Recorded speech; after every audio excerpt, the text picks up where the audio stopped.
Hey guys, it's Kiss and welcome back to my channel where we talk about everything and anything horror, the good, the bad, and the gory. We are going to be reviewing the game September 7th today. If you'd like to watch the gameplay first, you will find the link down below in the description. I have no idea what I'm getting into at this point. We are going to be rating the game on the following categories: jump scares, gore, and story. We would normally add the voice acting, however, there is next to none in this game, so we're going to skip that category this time around. We're going to shake things up this week and we're going to talk about the story first. September 7th is a very short walking simulator horror game brought to us by Emika Games. As a lot of you know, I love and have always been impressed with Emika Games for their ability to bring so much heart pounding and screams into their shorter than normal horror games. This one is no different. We play as Dima, a student who has recently moved into a new apartment with his family. I think this game is supposed to take place around Christmas, which was a little confusing to me as Christmas is December 25th, but this game takes place on September 7th, hence the name of the game. You know it's September, right? However, he finds a drawing from his girlfriend on top of a gift when he comes home. Thinking the gift is from his girlfriend, he opens it and finds our evil elf on a shelf. From there, it all goes wrong. Weird things start happening around the house. By the way, main character seems completely just nonchalant about the strange happenings, like this is an everyday occurrence for them. I just wanted to point that out.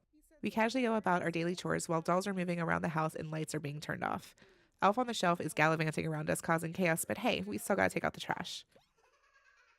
On our way back in, we get our favorite movement of all time in anything horror. Just kidding. This literally scars me every time I see anything like this. We get a couple Easter eggs here, like the bunny from Summer 58 and the hanging lady. And we are stuck in this apartment for a couple minutes before we are freed and we can return to our apartment. And who is waiting for us? The elf. Our girlfriend calls us to inform us that we have been missing for 3 hours since our little jaunt into the neighbor's apartment. Not only that, she wasn't the one who gave us the creepy elf. And apparently someone is over there with our girlfriend as we speak. Our phone call is cut short and the elf has trapped us in the kitchen with a puzzle to solve. I thought this part was interesting. I like that we had a puzzle thrown at us, even if it was the only one in the game. Once we get through the random morgue door in our hallway, we are told by the elf to find 4 toys. Actually, they are ornaments, but whatever. After finding the last one through this lovely decorated hallway, look, he laid it out all nice for us. He just wants us to play with him and decorate a tree. That's it. Once that's complete, the little evil gnome will tell us to wake up, and that's just what we do. We wake up in our bed having fallen asleep to a Twitch streamer playing Summer 58. Story is pretty solid. Random kid getting tormented by an evil elf just for entertainment. We are giving the story a 9 out of 10. Next, we're going to focus on gore. There was quite a bit in this very short game, namely the random body parts that we find nicely wrapped in boxes. We also see a lot of bodies used as Christmas trees and presents, along with some ears and tongues. All of the above are surrounded by blood and guts. The first part, not so much, but once the elf starts moving, it's over. Let's not forget the hanging lady either. Gore is getting a 7.5 out of 10.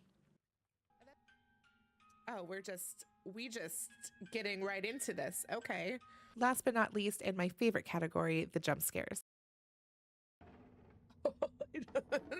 Like I said, once the elf starts moving, the game doesn't stop with the jump scares. It is a non-stop heart attack, but at the same time, I wasn't really expecting what was coming next. I was definitely kept on my toes. Like I said, once the elf starts moving, the game doesn't stop with the jump scares. It is a non-stop heart attack, but at the same time, I wasn't really expecting what was coming next. I was definitely kept on my toes. There was really only one jump scare I was expecting, but I still got scared, and it was because of the movement. I'll show the full clip here for you.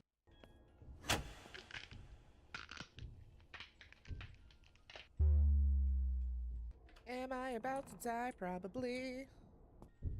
Oh, I'm scared.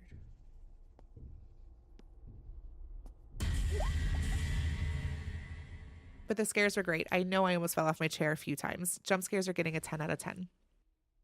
Overall, this game was just amazing. I really enjoyed the story. It was something new to experience. How many evil little elf horror games are out there? Not only that, I like that it was short. Now hear me out.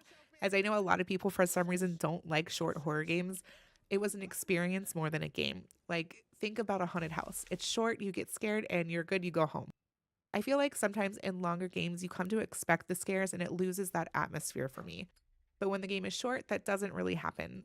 I would have liked more voice acting to bring up the immersion factor, but all in all, a great game. We are going to rate this game a 4 out of 5 kisses.